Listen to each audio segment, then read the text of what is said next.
Are you constantly chasing perfection? Here's why you need to stop. Ang paghahangad ng perpektong resulta ay nakakapagod at minsan ay nakakademotivate. Perfection is an illusion. Hindi naman kasi talaga ito totoo.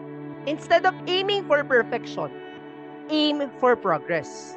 Kailangan lagi tayo nag-improve. Kasi yun naman talaga ang ginagawa ng mga successful na tao. Kasi kahit sila, hindi rin sila perfecto. They just keep improving. Obsessed sila sa self-improvement. Improvement, improvement, improvement. That is the key. When I stopped chasing perfection, I also found freedom. Kasi dati ako rin, perfection din lagi ang inaanap ko. Kaso, mas mabilis kang ma-depress, mas mabilis kang malungkot. Kasi palagi naman talagang may pagkakamali. Pero nung natutunan ko ang progress over perfection, I became more creative, more productive, and much happier. Ang mahalaga ay magsimula ka at magpatuloy.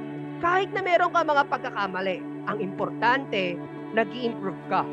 One step at a time. Don't let the fear of imperfection hold you back. Embrace your flaws and keep moving forward.